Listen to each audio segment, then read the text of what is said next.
Father John Miller. Thank you. I am literally going to try to step it up, okay? I do this because the board is very important. So, the task that I have been given is to try to go deeper with the theology of the body. We know some of the criticisms that we have heard, right? Some of those criticisms that were in the news, and they're not completely unfounded. So I'm going to try to touch on those real quick, just real quick, and then move into the visual. And some of you have seen the visual. Okay. First of all, kind of starting with some of the comments that I've heard and following up on those. So if I say to you, total, faithful, fruitful, what does that pertain to? What word would you put in there with it? What is total, faithful, fruitful? Love. But I also heard some comments about sex is total, fruitful, faithful. Well, that's kind of. But why should it be? Or the giving of the body. You know, what was the comment was, we should cherish the body. We can start getting, I think, a little bit off course. I mean, they're right. We should respect the body. But John Paul II, in his own writings, keeps going to a fundamental term and fundamental word. We cherish, we respect the body. We cherish the person. The total, faithful, fruitful is about persons. It's not about a thing or an act. It is kind of about an act. But why is the act important? Because it's about the person. And we can kind of get lost somewhat in the mechanics of all of this theology of the body stuff. John Paul II. I studied that very thoroughly and in-depthly, and at the time when I was still in the seminary, I basically read everything that there was out there. It was going to be the work of my master's thesis. That's called improvising. That's my eraser. Okay, so in what he was doing there, when you actually get into his theology of the body, it's deep. This man certainly was gifted in very insightful spiritual ways, and you have to really work up to his big text. I mean, you can drop in it and go and you will learn things, but it is deep. He has insights that's where we need to go. You know, as we talk about various things here this morning, and my brain is really scattered and I got these notes, here's what John Paul II, here's my opening statement. For Christianity, the body and sexuality always remain of value not sufficiently appreciated. That's sort of the task that I've been given to try to bring that out a little bit. And that's the comments we've heard a little bit about theology of the body. So it's a task not always sufficiently appreciated. And John Paul II said this also, all of this theology of the body. Christ would appeal first of all to the beginning. And so, sounds like a good idea. I think that's what we should do. We should even go before the beginning. Let's go all the way back to before there was a beginning, which means we go back before creation. And there, hopefully, today, we can find something. As we talked about, you know, one of the comments that Dr. Wood there did very well was courage. But how does a person have courage? Courage is based on something. When we see and think about people with courage, what's it based on? There's a deeper underlying value there that's driving them to say, here is one option, this thing that's fearful, but I see something different. I see that, but I'm going to choose this, and I value that more than whatever this is. When a person gives their life, there's something there. What do they see? As we talk about theology of the body and try to bring it to the kids, we want kids to be thinking, right? That's what we send them to school for. But then when they think maybe beyond us, then we get in trouble. When they start coming back at us and say, well, why does it matter if I give this aspect of myself in sexual intercourse? Well, that's a good question. You know, when maybe we talk about, you know, for the men, for the giving of the seed. Well, why does that have to be in there? I don't give if I have a certain sort of, maybe a disease or something. Well, then we come back and say it's not a disease. My point is to go deeper. What is John Paul II getting at? The guideline for me as I went to the seminary was something he said in 1994, Veritatis Splendor. He said, it is not enough to simply preach the precepts of the faith. Do this or don't do that. Speaking to bishops and priests, he said, if you do that, you've fallen short of your task. And we might be thinking, well, I thought that's what I was supposed to do. No, he says, you must preach the inviting. Think of the word. It's drawing me in. Splendor of the truth that is Jesus Christ. That's our mission. And that takes some mental activity. As we look at John Paul II's stuff here in Theology of the Body, we got to go deeper. You know, why maybe, this is just flowing from my brain here, why maybe do kids, teenagers, adults get so excited about Theology of the Body? Is it telling them something they want to hear? That sex is good. But we need to go further and say, why is it good? It is good. It can be at least. But the sexual act can be an act of violence and aggression. But why is it good? And so, I think we should follow John Paul II's lead and go back before the beginning. But as we do this, maybe here's a couple other things he said to seed your mind. We talked about this communion of persons. That's what he's driving toward. And I'm going to visualize that for you. But he said this. The ethos of redemption contains, in every context, the imperative of self-mastery. When I read through John Paul II's Theology of the Body, that's not good enough. Studied it, prayed about it, meditate over it. There's something very interesting all the way through that. There's this element of suffering all the way through his Theology of the Body. What's that in there about? And we just heard it. There's this element of self-mastery. As Kelly Reed said, this is him saying this, a necessity of immediate continence and habitual temperance. Habitual, it's always ongoing. That can seem like a task and a burden. He makes some very other interesting comments. And this was just a couple pages of my notes, so it goes on and on. He says here, the Creator has assigned masculinity and femininity as a task. There's gift, but there's task. What's the task? The task is built into the gift, and the gift itself could somewhat be understood as the task. So femininity and masculinity is a task that has been given to male and female. Why? It goes back to this idea of communion of persons, to a deeper understanding of what is love. This idea of communion of persons, he says, communion comes through a reciprocal gift of self. Man and woman must recognize the meaning of the reciprocal disinterested gift of self. And that this takes great effort. Those are his words. And so maybe let us jump into this before the beginning. The final thing before we do that. Keep these things in the back of your mind. He says this. The Christian ethos is characterized by a transformation. That is the key word. Which is connected with disinterested gift of self. The task of masculinity, and femininity has everything to do with the transformation, which is about the disinterested gift of self.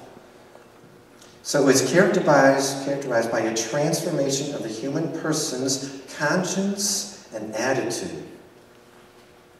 Both the man and the woman, it is to occur within them, such as to express and realize the value of the body and of sex. What is the value of the body and of the sex? The transformation that is to happen in the mind and the heart. And so for those who are initially excited about sex as a good thing, okay, they've tasted the bait on the hook. Now we got to draw them in deep into what? Transformation, which is leading toward the disinterested gift of self. And how is he going to do that? He's going to draw the man and woman together. And there's just going to be this powerful, attractive force that's awfully hard to say no to, right? And as he's drawing him into the very words of John Paul II, the school of love. Marriage is a school of love. That's his words. Interesting. John Paul II talked about the school of love in many ways, but I was shocked, maybe not shocked, surprised he never went the final distance. Now, was he missing something? I don't know. Or did he think it was so obvious he never had to say it? Well, I'm going to say it for you. And if you remember one thing, it's this, and I realize I have a hard time seeing it.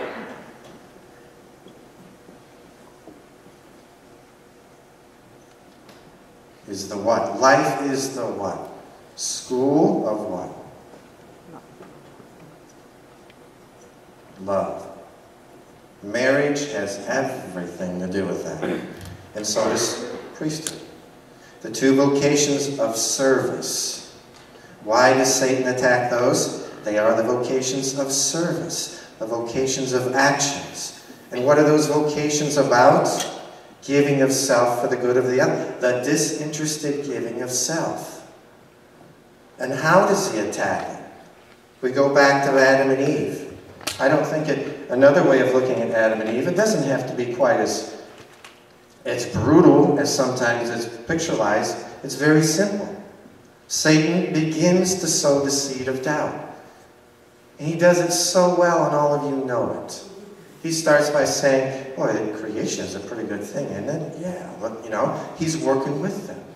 Yeah, look at all this God made. That's pretty nice. Maybe he spent a week or months at this. He's got their confidence. And then he begins to say, well, what about that tree? I never saw you over that one. Well, that one we can't eat of. And then maybe over the course of weeks he sows the idea, well, God loves you, yeah, but maybe he forgot about that tree. Or maybe, he wants you to take your own personal initiative. Well, that's not bad thinking. Maybe. Well, we have the Word, so we don't have to question. And so what is he trying to get him to do? Serve yourself. You're going to like the way this feels. And watch her. Serve yourself. You're going to like the way this feels. Then after you have done it, the message changes. You know the way this is going to feel. Why don't you just serve yourself again? That's how he works. And what is that immediately, directly going against? The disinterested gift of self. So all of this theology of the body, John Paul II keeps going back time and time and time again. And if you want to reread the whole thing, or you have an electronic version, you can search it, it'll be easier. Look at the communion of persons. He keeps saying it over and over and over. It's the communion of persons. So let us go back to the beginning.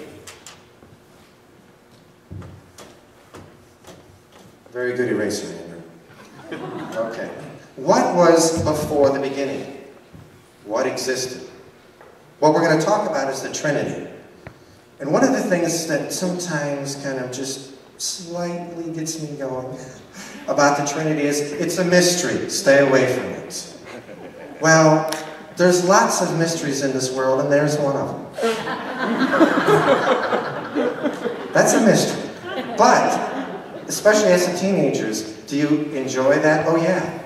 All they need to know is a little bit about the mystery, and that's enough for them. Well, God has told us something about the mystery of the Trinity, and it's more than we can handle.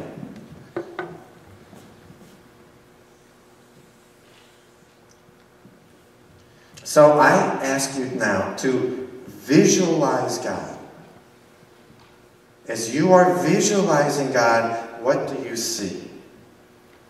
And what do you think? So continue to visualize God. Now I'm going to throw a word in there to help your visualization. When I say person, continue your visualization. What do you see with person?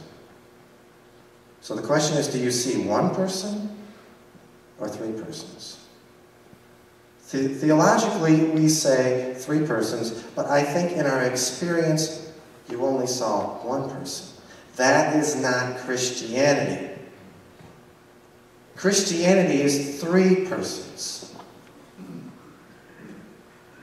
1, 2, 3. And the early church fathers said the three persons are co-eternal and co-equal.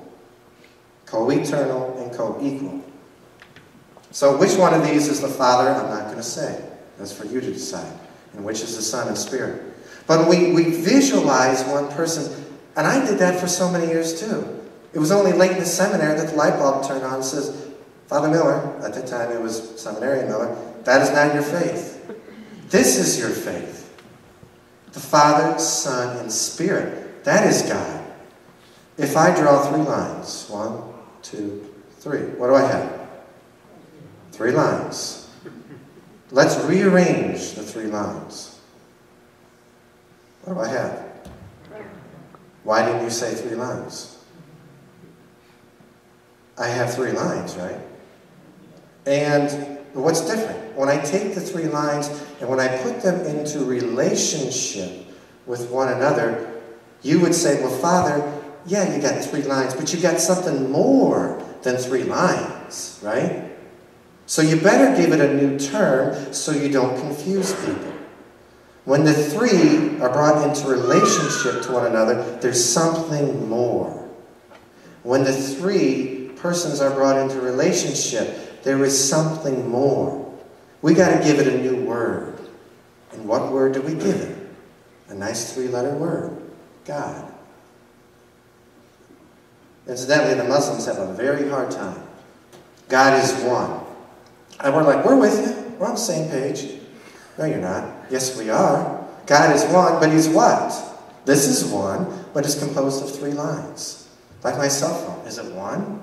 Yes. If I drop it on the floor, you're going to see how many pieces there are that makes up the one, right? So this is the Trinity. And I think it's so important for us to understand what God has revealed about Himself as the Trinity. And so what do we have going on here? What, before the beginning, before creation comes into being, what are these 3 persons doing? Are they even aware of the other two's existence? Yes. And so what are they doing? Wait for the iPod to come or what? What are they doing? Loving. Well, what does loving mean? You can't use that word with teenagers, with the young, even sadly with middle-aged people out there, maybe some elderly. What is love? Is love simply a feeling? No. Decision. It's a what? Love is a decision. To do what? To care for the other. Care for the other is pretty good. How about the giving of self for the good of the other? And that's why a decision is required. Do I give of myself for the good of the other? This person totally and completely giving of self for the other 2. Imagine doing that day after day after day after month after year after decade after decade. As you are imagining that, there's probably something negative coming into your head, right? What do I get out of this? I give, and Father, you tell me I have to give and give and give and give. And I'm starting to get tired thinking about it, right? But that's what we're called to do. That's what this one was doing. And as I sat and thought and prayed about this in the seminary, in the dark, in the chapel, in my room, so what is this person getting out of this? Where is the joy here as we give, as we give, as we give, as we give? Where's the joy? That's a good question. It's not a phony joy. So we can't come up with phony answers in our head. Where is the joy? And you know, after a while the light bulb came on, God's grace came on again. And it was, I'm an idiot. I'm an absolute idiot for not seeing it before. But in some sense, we're all idiots, right? Because that's what sin, the original sin did. It blinded us. The joy is in giving. That's it. The joy is giving. Nothing more needs to be said. And I'm going, that's original sin. We lost that. Jesus comes to show us there is joy in giving. The saints showed us that as well. You take a Mother Teresa. You take a John Paul II. Not a saint, blessed. He's on his way. Look at the saints. The joy was in giving. That is it. Nothing more. But because we have been affected by original sin, because we are like Eve, serve yourself. You're going to like the way this feels. We've lost something. And when you look at the scriptures, it was about a month or so ago, it was St. Paul. He talks about, I do what I don't want to do. He said, in the body, he starts that passage, in the body, I don't do what I want to do. But as he moves down, verses later, in the spirit, I am free. Well, what are you trying to say, St. Paul and Holy Spirit? He's trying to point out, it depends on what center of me I live out of. If I live out of the body, I do what I don't want to do.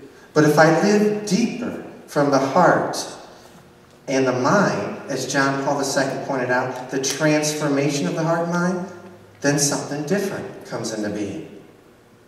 And so this person is totally, freely, completely giving a person to the other two. The body, again, is important. We respect it. But it's a window into me. It's a part of me. When I give, what else am I going to give? And so what else is going on here? Well, this one here is doing the same. That person is giving totally, completely, freely. All three of them are doing this. Now, to show you the joy that comes in giving is imagine or recall, hopefully, a time when you spontaneously did something good for someone else. It was spontaneous, it just came up. There wasn't any forethought about the planning. It just happened. And you didn't expect anything in return, you just did it. And in the midst of doing it, either then or at some point later, the person does come back and gives you something. It can be as simple as a thank you. And it catches you off guard and kind of shocks you for some strange reason. You should have expected it. But anyhow, and it affects you deeply. I've had an experience like that. Hopefully you have. And you start to see what true communion of persons is about. The reason why it has to be spontaneous, because oftentimes in our head, we want something in return, even though we don't say it. You sometimes, it would spend 10 years later, well, I gave to that person all those times, and you know, I never got anything in return. There's a little bit of a grudge there. Self-serving. God is trying to drag us out of this. He's trying to undo the damage. Second graders, help me in my model here. Because I said this one gives to the others. All three are doing that. But I didn't clue them in exactly what this giving was about. And I said, well, what is this giving about? And once they understood it, they said, Father, you need to modify your own. It's like, you're right. There's a level of understanding there. This is the beginning. Actually, before the beginning. This is the now, and this is the future. This always was, is, and will be. So when you get the idea of God, when I say that word or anyone else, you have to see something dynamic, active, ongoing, totally fulfilling. There isn't just a static one person out there. You're seeing three persons very active. How active? How about, let's say, more active than the S-U-N? The S-U-N is a very powerful thing out there. And if you do the math real quick, about the amount of energy that actually touches and affects the earth, it's almost nothing compared to what it's generated. And then you kick it up a level and say, that's nothing compared to what's going on here. This always was, is, and will be. They decided to do something a little bit crazy. What was the craziest thing they did?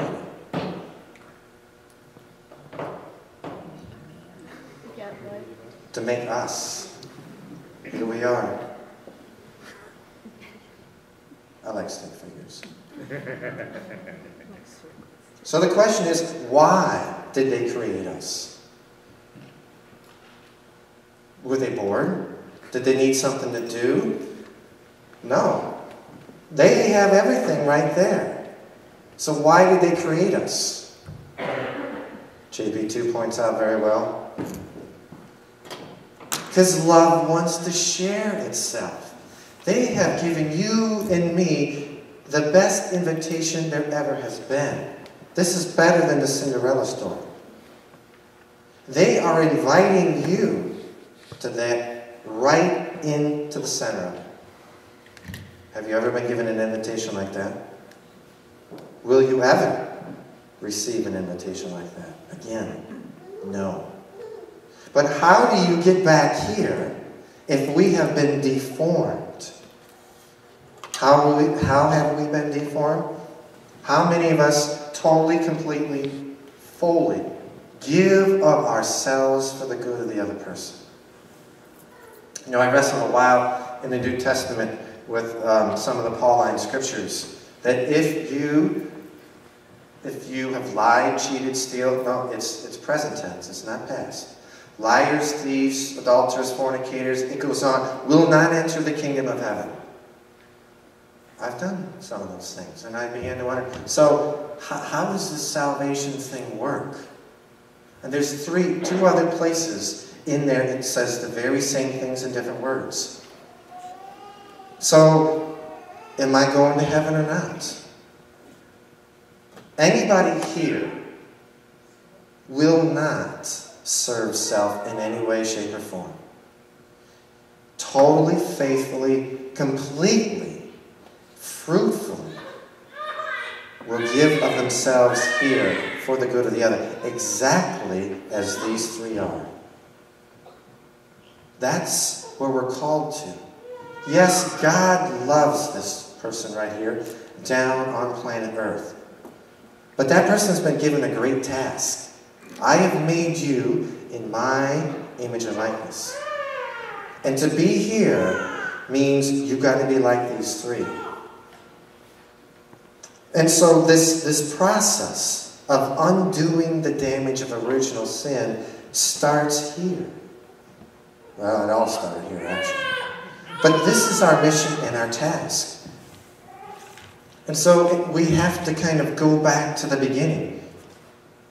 So what I do here on earth, there's basically, I thought, there's two fundamental philosophies, if you boil everything down, of how I should live my life. Of how I should deal with this decision and every decision in my life. There's, I think, those two fundamental options. Option one has been proposed, and we live out of maybe more than we should have. And the idea is there, serve yourself. You're going to like the way this feels. And as I serve myself, as I see whatever it is, it's drawing me inward. And think of maybe a recent sin, maybe the bigger sin that you have committed.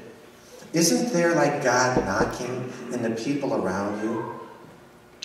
But you say, no, I want this. I'm going to spend time on me right now. And you say no to God and others around you. You're drawn in like this. I can't see God, and I can't see you. The second philosophy is if you look over on that wall right here, high up on the wall. Do you see the hands clutched? How about this far? Should I give this much? Is that pretty good? How about a little bit more? He's got his arms as wide as they possibly could be. And it's even flowing from his side. He gives everything. That's what we're called to do. And John Paul II is driving at this in his Theology of the Body. Over and over. The communion of persons. Let me read some of those quotes to you again. The Christian ethos is characterized by a transformation of the human person's conscience and attitudes, both the man and the woman's, such as to express and realize the value of the body. And again, we remember the words, the body is a task, the value of the body. Placed at what?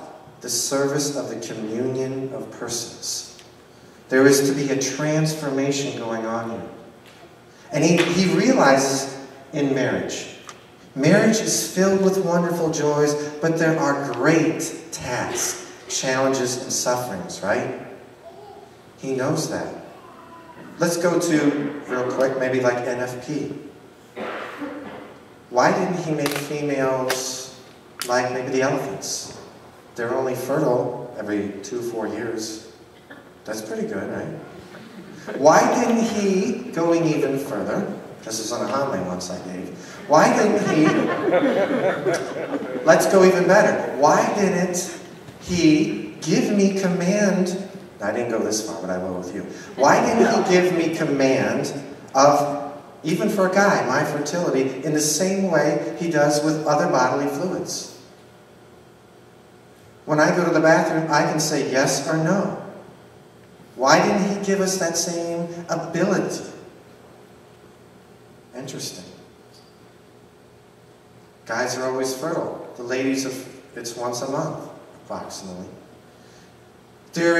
Creation is not an accident. He has built into the system a training plan. Remember that? School of Love? A school is a place where people go to learn. There's training. Life is the training program. And marriage steps it up. The training gets a little bit more serious.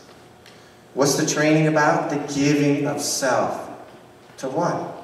The two ends of marriage. To my spouse and to my children. He is going to help you, if you stay with him, to learn to give of yourself. That's deep.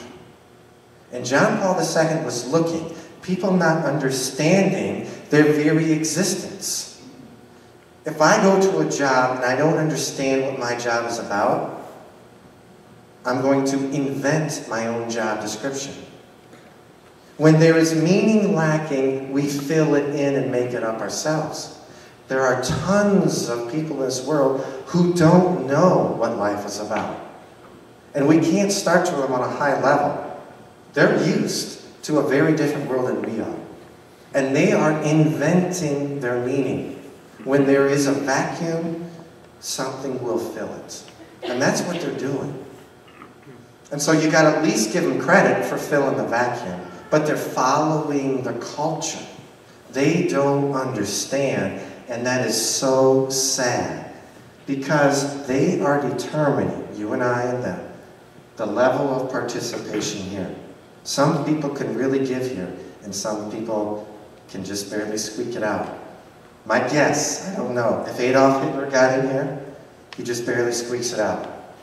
Mother Teresa, she's going full bore. And so when we try to dig deeper, and you have to sort of, on your own effort, study, prayer, to connect the dots from this picture to the theology of the body. But going back to the fertility issue, God knew He could have done it differently. But it's a part of that, remember He uses the word femininity and masculinity, our task. He has given you and I a task. But is it a pointless, meaningless task? No. It has something really, really good in mind behind it. What? The disinterested gift of self. That's JP2's words. Think of it this way, sports analogy. So let's say I do high jump. And I can high jump over a 5-foot bar. I'm all happy, life is good, right? And the coach comes along and sets the bar up to 5 feet 10. I don't like that. I can get over 5, but 5'10" requires what of me? Work, effort. And it's going to be what? Easy? It's going to be hard, right? We see the kids when they do training sweating, some complaining. But the bar, it could be, from my perspective, that was an action of evil. Because now you're asking me to do something I can't do, and maybe I don't want to do. But from the perspective of the coach, this is going to bring out the potential that is within me. And so he sets the bar up. But in our minds, what is life about? Comfort and pleasure. And I would love to see somebody to do a writing on John Paul II, the purpose and meaning of suffering within theology of the body. I wanted to do it in seminary, but didn't have enough time. Go back to Adam and Eve. Before the fall, after the fall. What do we hear? That the female now will give birth what? Labor pains, but what else does it say? Greatly increased. Were they there before? Kind of sounds like it. Man now, he labors, but as he labors, it will now be with sweat. So God has us here. And maybe let me finish with this idea. Can anybody love for me? Can I bring somebody up here and have them love for me? I can have somebody do my paperwork for me, right?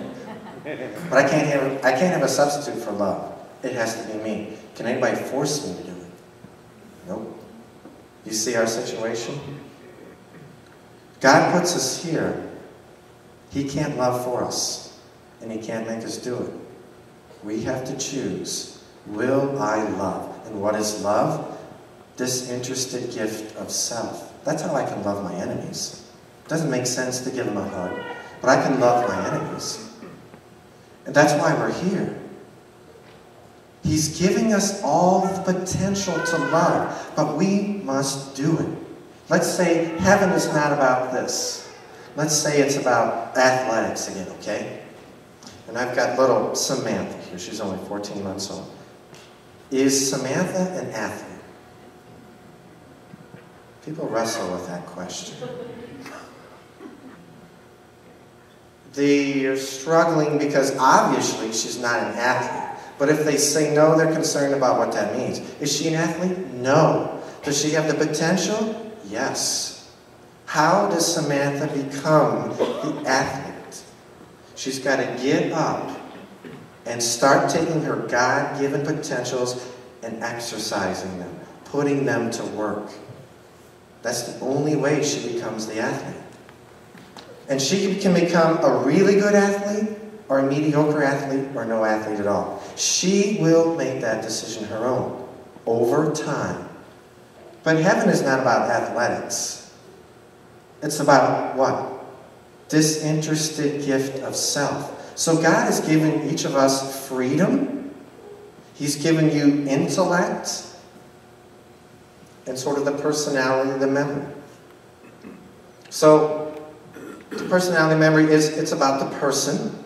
And I have the choice, there's my freedom, to give of myself for you or to serve myself. And so here is life. Every single one of us are determining our capacity to love like God. So God throws things into marriage like fertility. And that is sort of the master's level of the school of love. And that's why John Paul II, he knows his stuff.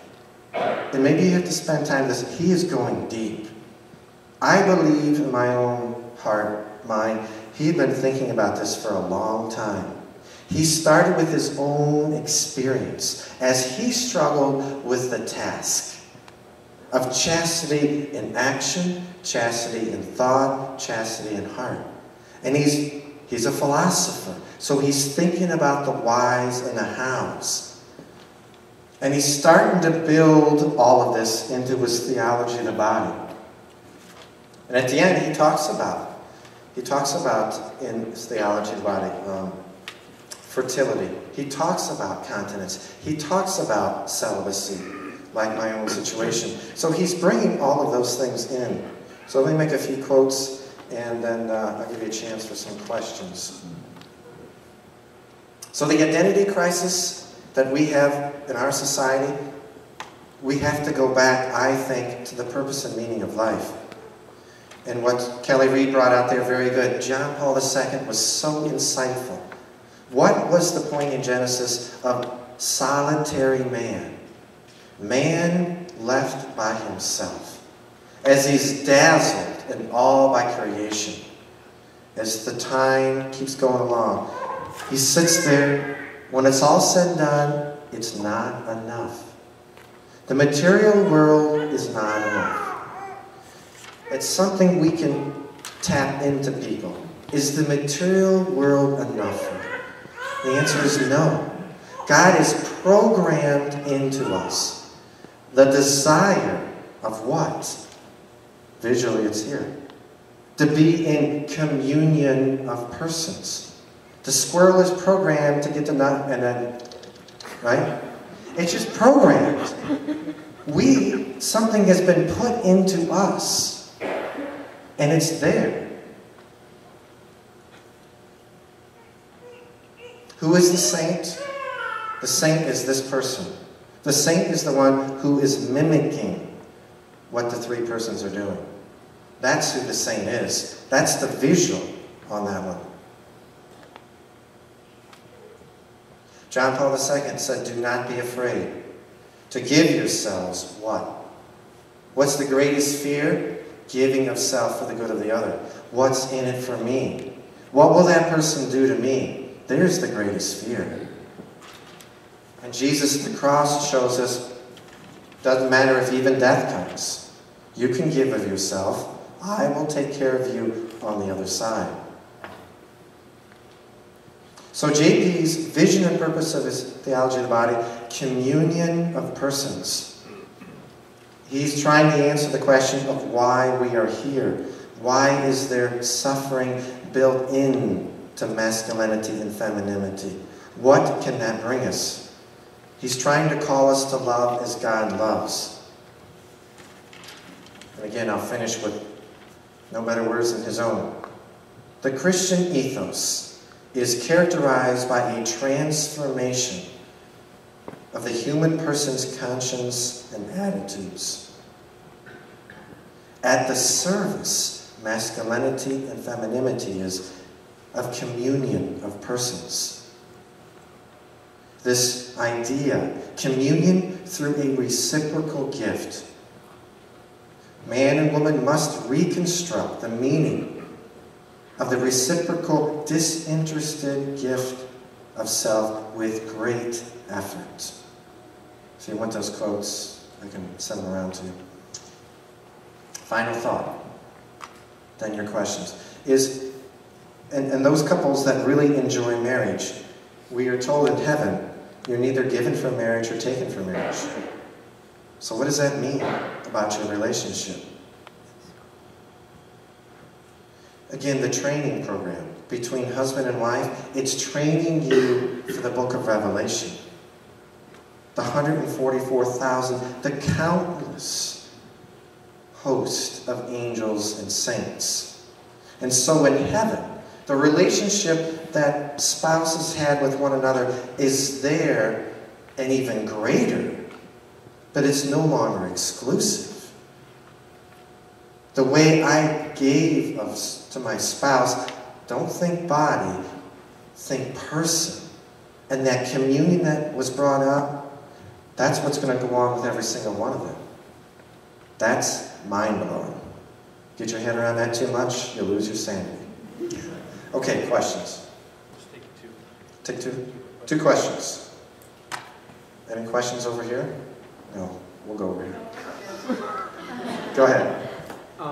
Some would claim that there is no such thing as a disinterested love or giving, because they'd say, since we receive joy from giving, we're willing to give only because we receive that joy in return.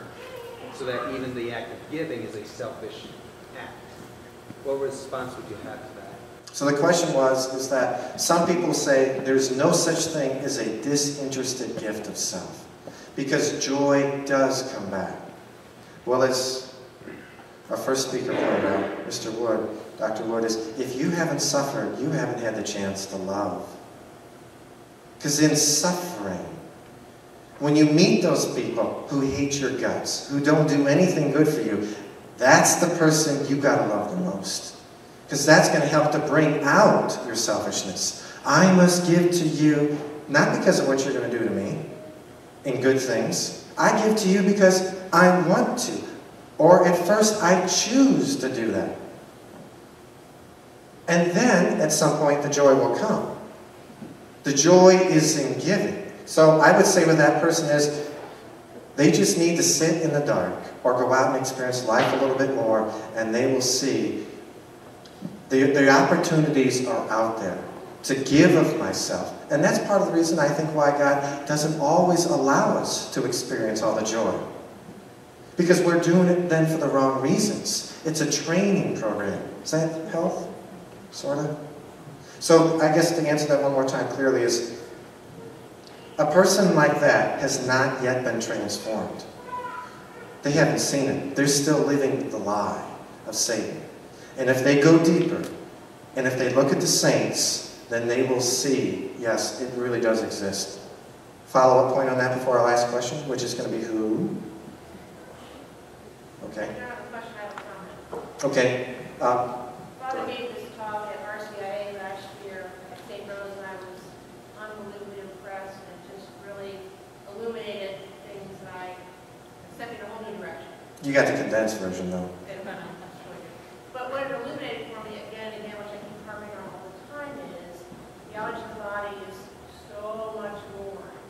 So when he gave this talk, and he said, our task on earth is to prepare ourselves to enter into this perfect union of love, that this school of love is where we practice that in our affection for theology of the body, it should first reveal itself even in non-sexual relationships. This total donation of myself for the good of the other, for the good of the world, for the good of the church, can be lived out in any state. And the one thing, I'm not sure if he said because I was in the kitchen, but the one thing he said too was, in this school of love, where we practice this ongoing, consistent, total donation of self, my full self-giving all the time. But he said, the perfection of that is to do it without hesitation. That this perfection of love in Trinity is this ongoing gift of self without hesitation. And so take that and just really think about what that means every day. If I was always hitting the mark every day without hesitation. He calls us, you think about this, if you're understanding, this is big. He's calling every single one of us to something really, really big on earth. And there can be fear in it, hesitation. But if you go to your heart, you desire nothing more than that. Two examples, then I give it over to Andrew, because he's trying to call me off stage. Here's an image. As I went to hospice, There's a man and a woman. There's a woman laying there on the bed, and in just over a week she would die. And as I'm there at hospice, I come in, trying to quickly figure out what the situation is, this and that. And physically, there's not much left.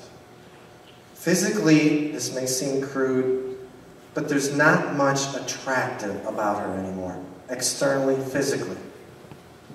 But this man standing here says to me, Father, in the midst of the conversation, and, he says, Father, in 2 weeks, we will have been married for 64 years.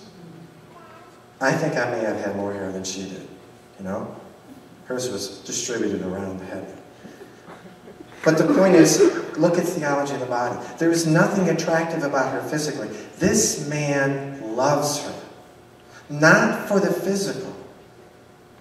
It's the example of the communion of persons. And he's crying, and he says, I love her today more than I did the day I married her.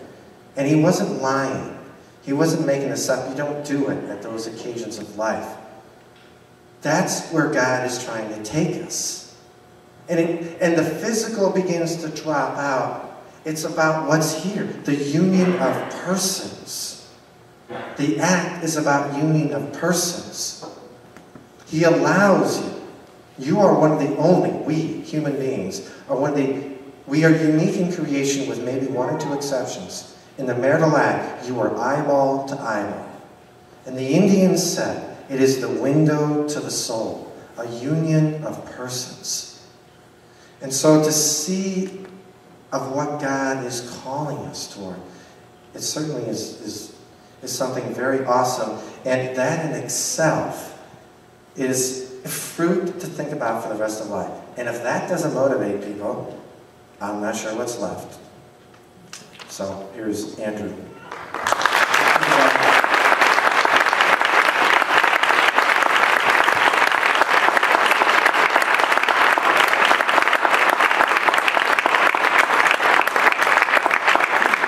Could anyone guess what his profession was? By his sun analogy and his oddly reminiscent of a molecular structure image of the Trinity. He's a chemical engineer. Thank you, Father. That was brilliant. Just a little bit to chew on. I think the scripture passage that's penetrated most deeply into my heart, my entire life, is in John chapter 8, the woman caught in adultery. And after the crowd leaves, the second half of one of the verses says, he was left alone with her. Those couple words there just hit me like a brick one day. He was left alone with her. I was like, that's original solitude. Because what Christ says is, where are they? They haven't condemned you, neither do I condemn you. Go and sin no more. When we're redeemed, we're brought into solitude, back to that place in the garden with Christ alone. So I'd encourage you, as you hear these teachings, go into that solitude and sit alone with Christ. We call it meditation. Meditation and contemplation. Go in front of Christ, the Eucharist, Eucharistic adoration, and sit alone with Christ. The words that hit me, femininity and masculinity, are a task. They're a gift, but they're also a task. That means I not only have to, obviously, be a man, but I have to act in a masculine way. And those actions are obviously going to form a habit, like anything else. I have the privilege and opportunity to be in the middle of a courtship right now. My girlfriend's name is Brittany. She couldn't be here because she's inspiring me by keeping her life ordered and doing her duties. She's at home doing a unit plan for school. I think the greatest gift in a courtship is that I've had the opportunity that all these teachings get flesh. I'm a great sinner, really good at it. And I also know a thing or two about lying to myself and giving into temptation and, all that. So I've heard her, I've heard her. And the one thing she's taught me is I've never run across a concept that I didn't understand and that I couldn't express with my words right away. And that's kind of a gift and a cross for me. she's the opposite. You know, sometimes she just can't say what she's thinking, and that's great. But she's never, I think, run across an emotion she didn't feel. And I can't say that. So it's beautiful how my mind is in touch with reality and her heart's in touch with reality. It's really simplification and oversimplification. But at times when I've heard her, she forgives me, and but I can still see that she's hurting. And that just images for me Christ's selfless love. The second thing that hit me was that Christ even gave from his side when Father John was talking about Christ and the cross. And what hit me was, what else came from the man's side? Go back to Genesis, the woman out of the rib. And I don't know what that means, but I intend to spend a lot of time sitting with Christ and asking him about it.